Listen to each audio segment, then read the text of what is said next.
اللہ کو راضی کرنے پر ہی ہماری زندگی کی تکمیل اور کامیابی ہے۔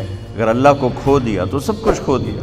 یا ابن آدم اطلبنی تجدنی، میرے بندے جو مرضی کام کرنا ہے کر، پر میری طلب میں رہ، میری تلاش میں رہ۔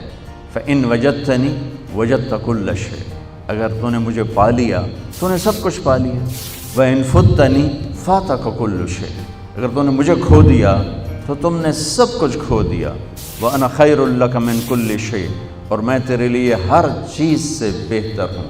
ورضوان من اللہ اکبر، اور اللہ کا راضی ہو جانا سب سے بڑی دولت۔ یا ابن آدم لی علیک فریضہ ولک علی رزق، میرے بندے ایک کام میرے ذمہ ہے تجھے روٹی کھلانا، ایک کام تیرے ذمہ ہے اپنے رب کی اطاعت کر کے چلنا۔ یہ اللہ کو پا لینا ہماری معراج ہے، ہماری کامیابی ہے، ہمارا آنے کا مقصد پورا ہو گیا۔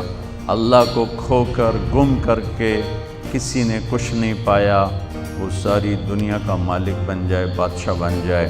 سکندر اعظم نے بابل میں جب موت نے جھٹکا دیا تو ایک آہ بھری اور کہا کوئی ہے جو مجھ سے میری ساری حکومت لے لے اور مجھے اتنے دن مہلت دے دے کہ میں مقدونیہ جا کے مرنا چاہتا ہوں۔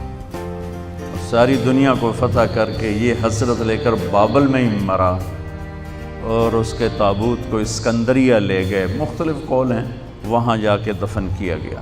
تو میرے عزیزو، اپنی منزل اپنے اس طریق زندگی میں اللہ کو اپنی منزل بناؤ، اللہ کہ یا اللہ تو مل جائے، تو مل جائے۔